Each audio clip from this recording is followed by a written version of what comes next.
저희들은 예년보다 빠르게 2020년 마지막 주일을 맞이하는 느낌입니다. 생각해 보면은 2020년의 시작도 어느 해와 같이 평범했죠.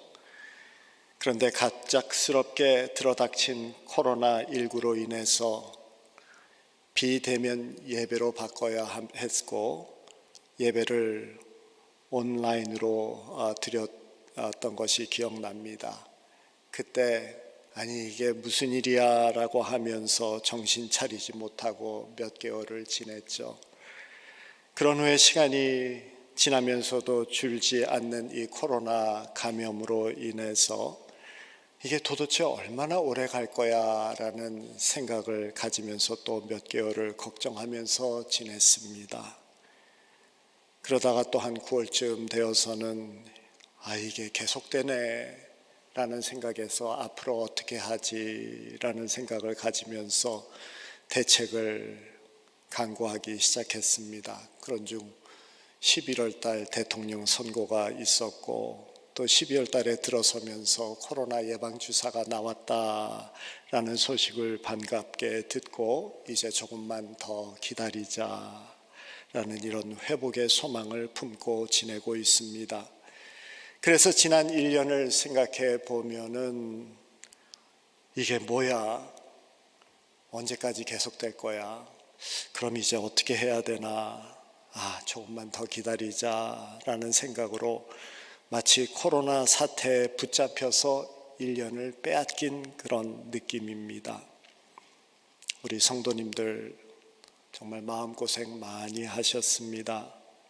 연로하신 분들은 연로하신 분대로 참 신경 많이 쓰셨을 것입니다. 많이 긴장했고 걱정하셨을 겁니다. 사업하시는 분들은 정말 힘들었던 이런 기간을 아직도 보내시고 계시는 줄로 압니다. 빨리 회복되기를 빕니다. 또한 자녀들이 있는 가정들은 자녀들 교육 때문에 무척 힘들었다라는 것 잘 알고 있습니다. 어느 누구도 편하게 지내지 못했던 2020년이었죠. 그럼에도 불구하고 우리 모두 이만큼 지켜주시고 보호해 주시고 그래도 필요를 채워주신 주님께 감사드려야 합니다. 빠른 시일에 코로나19 이 사태를 옛 이야기하듯이 말할 수 있는 그때가 오기를 바랍니다. 이제 회복으로 접어드는 시간이 빨리 오기를 기도할 뿐입니다. 11월 달부터 마태복음 13장에 기록되어져 있는 천국에 대한 6가지의 비유를 가지고 함께 말씀을 나누며 은혜를 받고 있습니다. 역사적으로 성도들은 어려운 기간일수록 하나님 나라를 더 바라보면서 또한 예수 그리스도의 재림을 준비하면서 지냈습니다. 믿는 자의 소망은 이곳에 있지 아니하고 하늘나라에 있기 때문이죠. 그래서 우리가 하나님 나라에 대한 이 비유를 지난 한 2달 동안 저희들이 살펴보았습니다. 오늘은 그 5번째 비유가 되어집니다. 이 비유도 다른 5개의 비유와 마찬가지로 천국은 마치 무엇과 같으니라는 이 천국 비유 방식으로 동일하게 시작을 하고 있습니다. 45절에 보면은 또 천국은 마치 좋은 진주를 구하는 장사와 같으니, 지난번에 나누었던 그 천국의 비유 4번째 비유에서는 밭에 감추인 보화와 같으니라고 시작했었습니다. 이 밭에 감추인 보화의 비유를 나누면서 이런 말씀을 드렸죠. 어디에 숨겨져 있었는지 누구도 알 수 없었던 그 보화를 밭에서 기경을 하던 농부가 예상치 못하게 발견을 합니다. 그렇기 때문에 이 발견은 밭을 갈았던 사람의 의도적인 노력으로 이루어진 성과가 아니라 전적인 은혜였다라는 것이죠. 그리고 그 숨겨진 보화를 발견한 사람은 자신의 모든 것을 팔아서 지불하고 이 보화가 숨겨져 있는 땅을 구입하기로 결단했다라는 말씀을 드렸습니다. 그와 같이 전적으로 예수 그리스도의 은혜로 천국을 소유한 우리 성도들은 이 천국의 삶, 이 삶을 우리가 보존하기 위해서, 이 땅에서도 누리며 살기 위해서 그의 상응한 대가를 지불하는 결단이 있어야 한다라는 말씀을 나누었습니다. 그래서 지난번에 설교의 제목은 보화를 소유한 자의 결단이었죠. 오늘 말씀은 값비싼 진주를 발견한 상인의 비유가 되어집니다. 그 당시의 진주는 지금 금이나 은보다도 더 가치 있는 보화로 인정을 받았습니다. 그래서 좋은 진주는 특별한 부자나 또는 왕에게 드려졌던 귀한 보석이었습니다. 특별히 좋은 진주는 정말 값이 비싸서 지금 시세로 따지면은 몇백만 불의 가치가 되어지는 진주도 있었다라는 기록이 남겨져 있습니다. 그렇기 때문에 상인은 좋은 진주를 구하기 위해서 진주가 발견되어질 만한 지역들을 찾아다닙니다. 좋은 진주를 찾아서 그것을 팔면 큰 이익을 남길 수 있는 경우이기 때문에 그렇죠. 그렇기 때문에 좋은 진주가 발견되면 상당한 가격을 지불하고 구입해서 상인의 소유로 만듭니다. 오늘 본문의 비유에서는 이 상인은 값진 진주를 찾은 후에 그 진주를 소유하기 위해서 자기의 모든 것을 다 팔아서 대가를 치르고 구입을 했다라고 되어져 있습니다. 마치 밭이 감추어진 보화를 찾은 사람이 자기 소유를 다 팔아서 그 밭을 구입한 경우와 같다 하겠습니다. 이 두 비유는 공통점이 많습니다. 밭에 감추어진 보화나 값비싼 진주는 모두 가치 있는 귀중한 보배가 됩니다. 그리고 이 발견한 보화를 위해서 농부도 자기 자신의 모든 소유를 팔았고 상인도 찾아낸 진주를 위해서 자신의 모든 소유를 팔았습니다. 그리고 대가를 지불하고 자기 것으로 만들죠. 이렇게 내용상 유사한 점이 많기 때문에 이 비유를 역사적으로 흔히 쌍둥이 비유라고 불렀습니다. 예수님께서는 비슷한 내용의 쌍둥이 비유를 주시면서 천국의 가치, 또한 우리가 치루어야 할 대가에 대해서 우리에게 가르쳐 주신 것이죠. 그래서 본문에 나와 있는 값진 진주를 찾아 돌아다니는 상인은 성도를 말하며 그들이 천국을 위해서 열심으로 신앙생활해서 결국 구주 되시는 예수를 영접하게 됩니다. 그래서 본문에 나오는 상인은 성도로서 예수를 통해서 진주와 같이 가치 있는 천국을 발견하게 되고 그 천국을 소유하기 위해서 자신의 모든 것을 팔아서 대가를 치른 경우다. 그런 관점에서 보면은 제자들도 예수 그리스도를 통해서 천국을 발견했고 주님을 쫓기 위해서 모든 것을 포기했던 사람들입니다. 베드로와 야고보와 요한이 특별히 그랬죠. 그래서 누가복음 5장 1절에 보면은 11절에 보면은 그들이 배를 육지에 대고 모든 것을 버려두고 예수를 따르니라 라고 되어져 있습니다. 그들도 예수님을 따르기 위해서 모든 것을 내려놓았죠. 또한 사도 바울도 예수를 발견한 후에 예수 이외의 다른 모든 것은 배설물과 같이 여긴다라고 말합니다. 그 이유로서 예수를 얻고 그리고 예수를 더 발견하기 위함이다라고 고백을 했습니다. 성경의 인물들뿐만이 아니라 우리가 잘 아는 성 어거스틴도 그랬고요. 또 성 프란시스 등 역사의 많은 믿음의 선조들이 그와 같이 천국을 발견했을 때에는 결단을 합니다. 그들은 하나님 나라가 자신들의 모든 것을 투자할 만한 가치가 있다는 것을 알았기 때문에 주님을 따르는 것이 너무나도 좋아서 그 대가를 충분히 지불한 경우입니다. 오늘 비유에 나오는 상인도 모든 것을 팔아서 대가를 충분히 지불했습니다. 그리고 진주를 구입합니다. 예수님은 이 비유를 통해서 천국의 가치와 그 중요성을 가르치고 있습니다. 이 비유는 눈에 보이지 않는 천국이지만은 그 가치는 우리의 삶의 모든 것을 다 내놓을 만큼, 투자해도 될 만큼 가치가 있는 것이다라는 것을 가르쳐 주고 있는 것이죠. 이렇게 밭에 숨겨진 보화, 또한 값비싼 진주, 여러 가지 비슷한 점이 많아서 쌍둥이 비유다라는 그런 이야기가 있죠. 그런데 두 비유에서 쉽게 지나칠 수 없는 큰 차이점이 발견이 됩니다. 밭에 숨겨진 보화 이 비유에서는 농부가 우연히 보화를 발견합니다. 그가 기경하고 있는 밭 안에 무엇이 감추어져 있는지 모르는 상태에서 기대도 없이 그저 자신의 삶을 충실하게 살았던 사람이었습니다.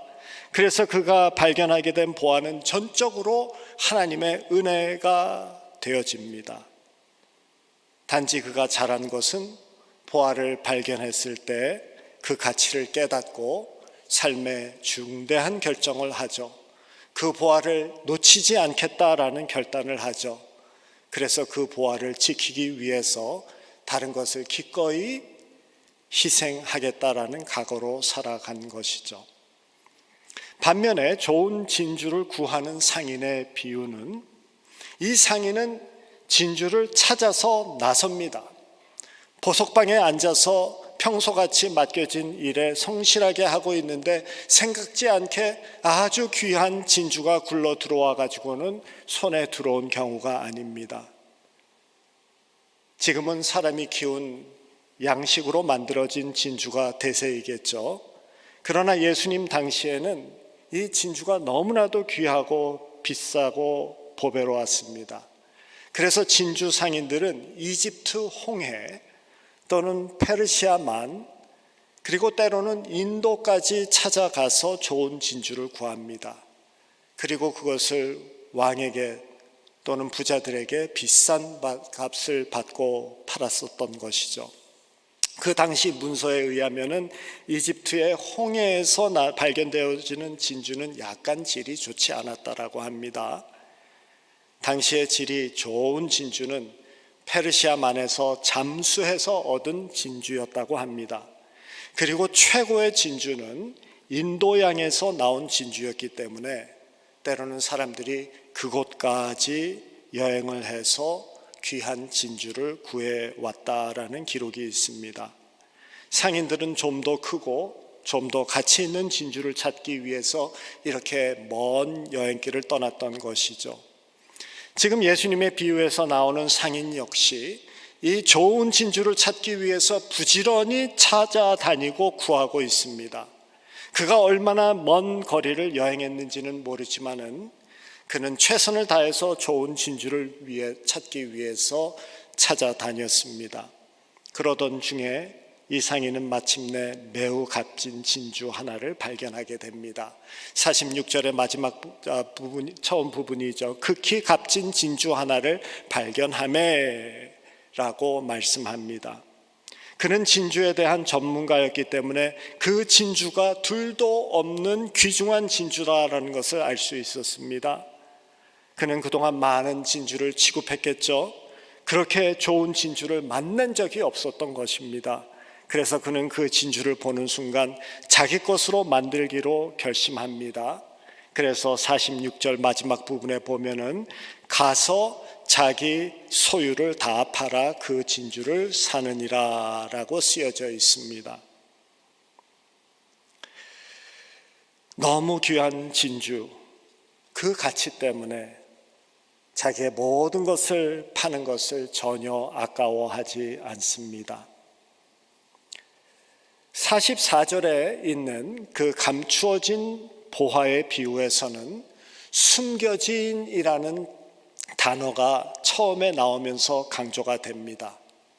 그런데 이 진주의 비유에서는 이 좋은 진주를 구하는 이라는 단어가 처음 나오고 강조가 됩니다. 이 구하는 이라는 단어는 헬라어로 세이테오라는 동사를 씁니다. 그런데 이 동사를 변화시켜서 현재형이고 능동형으로 만듭니다. 세테운티라는 동사가 되어집니다. 계속해서 지속적으로 끈질기게 찾고 갈망하고 추구했다라는 의미가 됩니다. 이 진주 상인은 정말 포기하지 않고 좋은 진주를 찾기 위해서 적극적으로 찾아다닌 결과 이 진주를 발견한 것입니다. 오늘 비유에서 진주를 천국이다라고 이야기하지 않습니다. 대신 천국은 좋은 진주를 구하는 상인과 같다라고 말씀합니다. 즉 값비싼 진주를 통해서 천국을 설명하고자 하시는 것이 아니라 진주를 찾기 위해서 먼 길을 찾아다니는 상인을 통해서 천국을 설명하고 계신 것입니다. 그렇기 때문에 밭에 숨겨진 보화와 동일하게 값비싼 진주를 천국으로 보는 것은 뭔가 꺼림직합니다.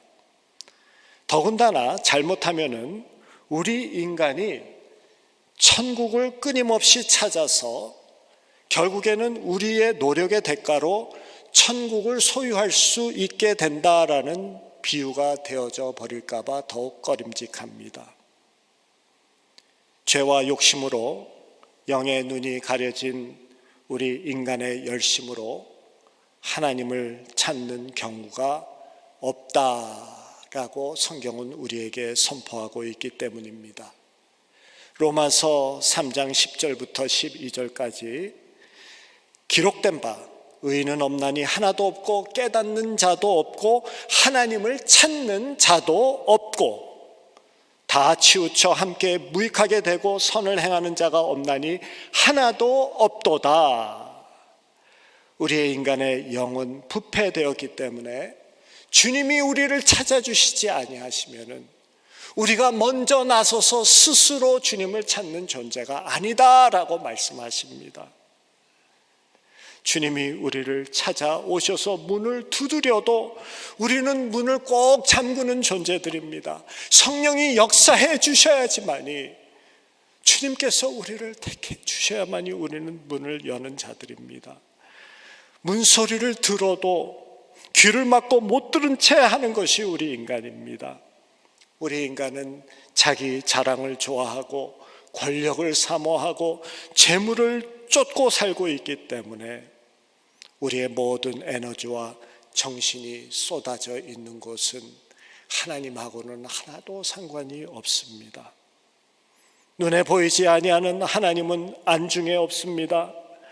더군다나 예수님과 같이 연약한 모습으로 오셨고 또한 가난한 자들과 함께한 그 예수님 찾지도 않고 그를 인정하지도 않는 우리들입니다. 그래서 시편 14편 1절에는 세상이 어떻게 하나님을 거부하는지에 대해서 분명히 말씀하고 있습니다. 어리석은 자는 그의 마음에 이르기를 하나님이 없다 하는도다. 그들은 부패하고 그 행실이 가증하니 선을 행하는 자가 없도다. 인간은 이렇게 먼저 하나님을 찾아 나서지 않을 뿐 아니라 손으로 만질 수도 없고 눈으로도 확인할 수 없는 천국을 얻기 위해서 모든 것을 희생하는 대가를 치르는 존재가 아닙니다. 인간은 볼 수 있는 땅의 것을 바라보면서 보이지 아니하는 어떤 것에 목숨을 내돌지 않습니다. 일반적으로 인간은 천국을 사모하지 않을 뿐 아니라 생각도 하지 않죠. 솔직히 우리 자신을 살펴보면 확인됩니다. 저나 여러분이나 성경을 믿고 천국을 고백하는 존재이지만은, 성도들이지만은 때로는 이상하리만큼 천국을 사모하지 않습니다. 어쩌면 이렇게도 천국을 거부하고 이 땅에서 오래 살기를 원합니까? 그런데 이상할 거 하나도 없죠. 신앙인으로서 부끄러울 것도 없습니다. 우리는 보이지 아니한 영원한 것을 추구할 수 없도록 죄 안에서 태어난 존재들이기 때문입니다. 성령의 강권적인 역사, 거듭남의 그 은혜를 받지 않으면은 인간은 천국을 인정하지 않습니다. 우리는 먼저 은혜를 입지 않는 이상 하나님을 자진해서 찾지 않죠. 그래서 요한일서 4장 10절에 우리가 먼저 하나님을 사랑한 것이 아니고 하나님이 우리를 먼저 사랑하셨느니라 라고 가르치고 있습니다. 하나님이 사랑을 보여주시지 않으면 우리가 먼저 하나님을 사랑하지 못합니다. 우리 인간의 사랑은 이렇게 본능적인 사랑이거나 계산적인 사랑이거나 아니면은 반응적인 사랑일 뿐입니다. 그렇다면 본문에 나오는 진주를 구하는 상인은 누구로 이해를 해야 됩니까? 본문에 나오는 진주를 구하는 상인을 하나님으로 이해할 때 성경 말씀과 부딪히지 않게 됩니다. 이렇게 상인이 되어진 하나님께서 두루 찾아다니시면서 값비싼 진주, 바로 하나님이 찾고 계시는 한 영혼을 찾으십니다. 세상보다 귀하고 값진 영혼이죠. 마태복음 16장 26절에 사람이 온 세상을 얻고도 자기 생명을 잃으면 무슨 유익이 있겠느냐? 사람이 자기 생명을 무엇과 바꿀 수 있겠느냐? 하나님은 우리를 온 세상과 바꾸어도 아깝지 않은 귀한 진주와 같은 보배로 생각하고 계십니다. 우리를 향한 하나님의 사랑은 마치 자기 확증 편향의 사랑이라고 할 수 있을 정도로 우리에게서 좋은 것만 생각해 주시고 우리에게서 좋은 것만 기억하시는 하나님이십니다. 우리는 스스로를 대단치 않게 보는데 하나님은 우리를 보시면서 너희들은 온 세상을 주고도 바꿀 만한 가치가 있다라고 인정해 주십니다. 그래서 하나님께서 택한 그 한 영혼을 찾기 위해서 상인과 같이 긴 여행을 합니다. 가치 있는 진주를 찾기 위해서 상인들이 페르시아만이 아니라 인도양까지 여행을 했듯이 천국에서 이 땅까지 찾아오십니다.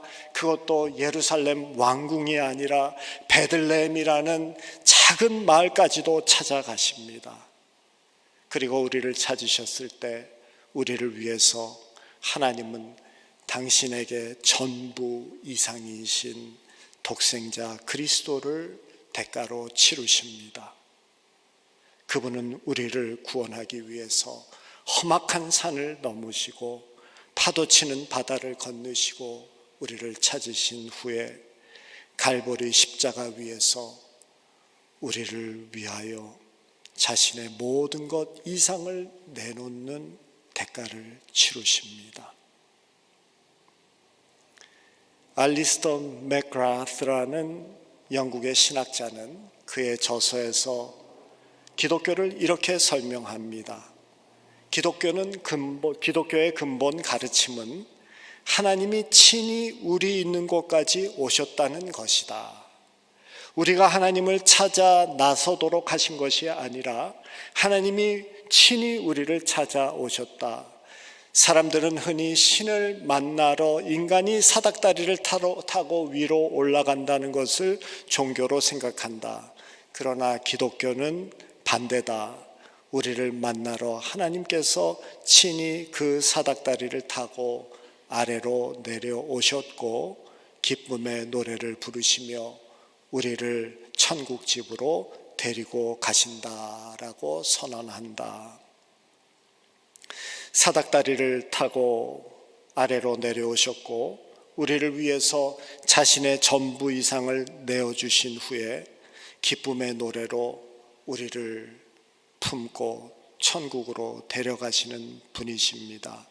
마치 진주를 품에 안은 상인과 같이 하나님께서는 우리를 보배로 여기시며 하나님의 백성을 위해서 준비해 놓은 그곳으로 우리를 데리고 가십니다. 값으로 매길 수 없는 진주를 찾은 상인이 그 진주를 품에 안고 집으로 옮기듯이 하나님의 백성들을 천국으로 옮기시고 그러기 위해서 그때까지 고이 돌보시고 챙기시고 보호하신다라고 하십니다. 우리를 향한 이 하나님의 사랑과 돌보심이 히브리서 43장 1절 이후의 말씀에서 우리가 볼 수 있죠. 저는 이 말씀을 읽으면서 눈물을 몇 번이나 흘렸는지 모릅니다. 하나님, 나는 이런 가치가 없는 자인데 왜 나를 하나님의 것이다 라고 말씀해 주십니까? 이 말씀을 읽으면서 주님 왜 그러세요? 주님이 저를 잘 아시잖아요. 그러면서 죄송스러움으로 몇 번을 읽었습니다. 이사야서 43장 1절부터의 말씀입니다.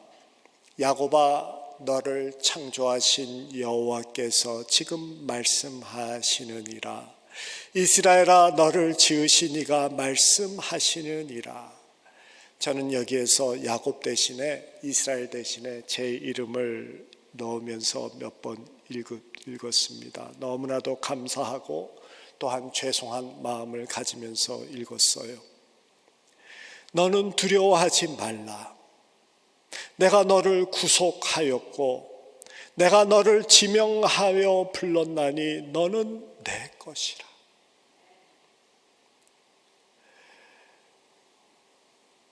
값비싼 진주를 찾은 그 상인이 너는 내 것이야 이제 라고 하며 자기의 모든 것을 팔아서 대가를 치르고 품에 안듯이 너는 내 것이라. 내가 물 가운데 지나갈 때 내가 너와 함께 할 것이라. 강을 건널 때 물이 너를 침몰치 못할 것이며 내가 불 가운데 지날 때라도 타지 아니할 것이요 불꽃이 너를 사르지 못하리니 대저 나는 여호와 내 하나님이요 이스라엘의 거룩한 이요 내 구원자이심이라. 내가 내 눈에 보배롭고 존귀하며 내가 너를 사랑하였느니라. 우리를 보배롭고 존귀하시다라고 하십니다. 값비싼 진주와 같이 귀하게 여기신다라고 말씀하십니다. 반드시 보호하고 돌보시겠다라고 하십니다. 고이 간직하시겠다라고 하시죠. 너무 귀하기 때문에 품에 안으시면서 너는 내 것이다 라고 말씀하십니다. 그래서 우리 성도들은 세상의 힘이 아니라 그 하나님의 사랑의 힘을 능력으로 삼고 살아가는 자들입니다. 우리가 코로나 사태 같은 그런 문제 앞에서 우리의 지혜와 우리의 능력을 의지하지 않습니다. 하나님의 사랑 때문입니다. 골리앗 앞에 선 다윗은 창과 칼과 방패를 의지하지 않았습니다. 이 하나님의 사랑을 의지했죠. 다윗이 골리앗이라는 큰 문제 앞에 섰죠. 자신의 능력보다도 훨씬 큰 문제였습니다. 자신의 실력으로는 도저히 감당되지 않는 큰 문제가 분명합니다. 형들이 다윗에게 비웃듯이 말했죠.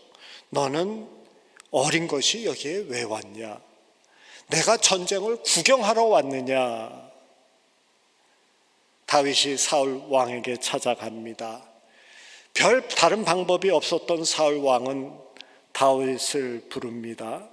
그리고는 정말 골리앗과 상대로 해서 싸우려면은 그러면 이 갑옷이라도 입고 가고 이 칼도 가지고 가고 이 투구라도 쓰고 나가라라고 하면서 사울 왕은 자기의 것을 다 줍니다. 다윗은 입어봅니다. 그런데 너무 크고 불편하고 익숙하지 못하니 이것을 입고 가지 못하겠나이다 라고 말하면서 벗어 내려놓습니다. 그리고는 시냇가로 가서 매끄러운 돌 5개를 골라서 주머니에 집어넣고 손에 물매와 양치는 막대기를 가지고 골리앗 앞에 섭니다. 다윗은 산보다 큰 골리앗이라는 문제 앞에서 이렇게 선포합니다. 너는 칼과 창과 단창으로 내게 나오니와 나는 만군의 여호와의 이름 곧 내가 모욕하는 이스라엘 군대 하나님의 이름으로 내게 나가노라. 나는 창이나 칼이나 단창이 아니라 물맷돌 가지고 나간다. 그런데 이게 그냥 물맷돌이 아니라 하나님의 사랑이 담겨져 있는 물맷돌을 가지고 나간다라는 선포였습니다. 들판에서 사자와 곰 이것과 싸울 때 하나님이 지켜주셨던 하나님의 사랑, 그 사랑이 담겨져 있는 물맷돌이었습니다. 다윗이 이 물맷돌을 던졌을 때는 자기의 실력으로 던진 것이 아니라 하나님의 사랑을 근거로 해서 담대하게 던졌던 것입니다. 너는 내 것이다 라고 부르셨고 강을 건널 때에도 침몰치 못하게 하며 불 가운데에서도 타지 못하게 하리라 라는 그 하나님의 사랑과 보호하심이 담겨져 있는 이 물맷돌이었습니다. 값비싼 진주와 같이 자신의 모든 것을 퍼부어 주시면서 우리를 소유하고 거의 간직하겠다라고 하시는 그 하나님의 사랑이 담겨 있는 것이죠.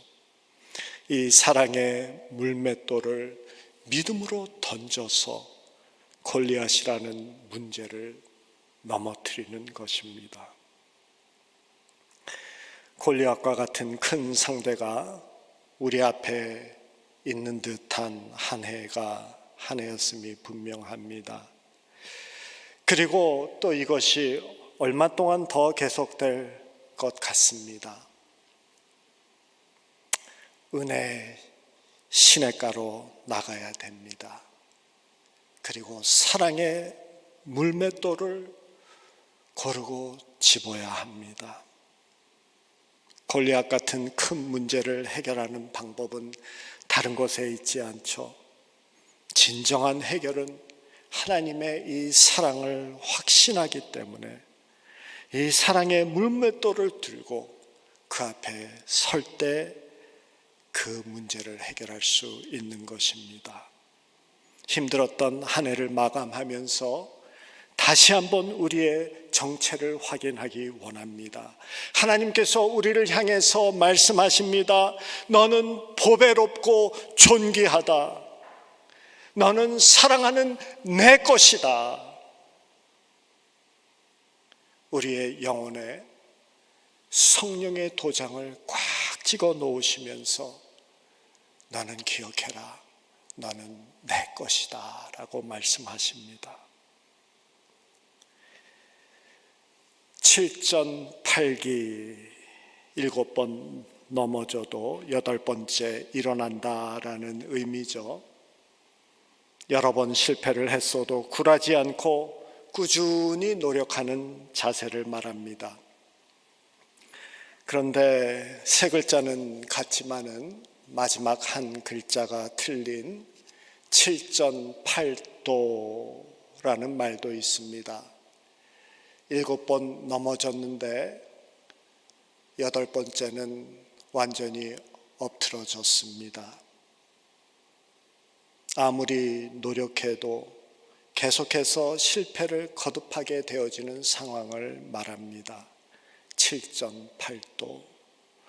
올해는 7전8도와 같이 지치게 하는 한 해였습니다. 끝이 보이지 않는 7전8도와 같은 상황에 놓여있던 이 한 해. 그래도 믿는 자는 칠전팔기합니다. 믿는 자는 이 하나님의 사랑을 의지하기 때문에 그렇습니다. 믿음의 시냇가로 나아가서 사랑의 물맷돌을 집으면서 칠전팔기합니다. 하나님의 사랑을 의지하고 이 하나님께서 허락하시는 사랑의 물맷돌을 짚는 저와 여러분 되기를 주님의 이름으로 축원합니다. 오늘 말씀을 마칩니다. 오늘의 비유는 천국의 주인 되어지시는 하나님께서 어떻게 우리를 품으셨는지를 가르치는 말씀입니다. 이 비유는 우주보다도 귀한 우리 영혼을 찾아 나서신 하나님의 이야기를 담고 있습니다. 이 보화를 찾으셨을 때 자신의 모든 것 이상 되시는 독생자 예수 그리스도를 대가로 치르고 우리를 거의 하나님의 품에 안으신 이야기입니다. 그리고 하나님의 품에 꼭 안게 하시고 보호하시고 돌보시며 천국의 주인 되어주시는 그 하나님께서 그 집까지 가시겠다라는 결단이 여기에 보입니다.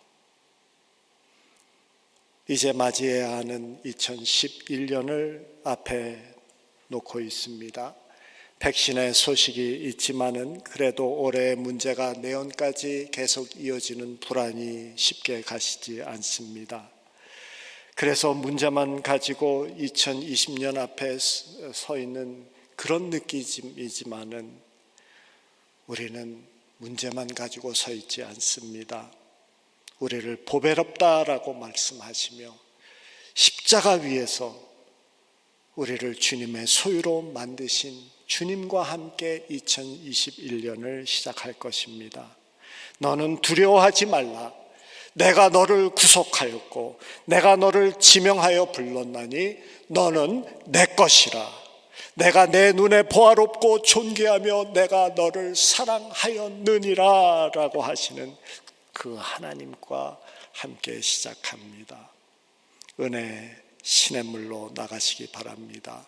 그리고 사랑의 물맷돌을 집으시고 골리앗과 같은 산과 같은 이 문제를 당당히 헤쳐나가는 저와 여러분 되기를 원합니다. 두려워하지 말라 너는 내 것이다 라고 말씀하시는 하나님의 음성에 귀를 기울이시고 칠전팔기하는 저와 여러분 되시기를 주님의 이름으로 축원합니다.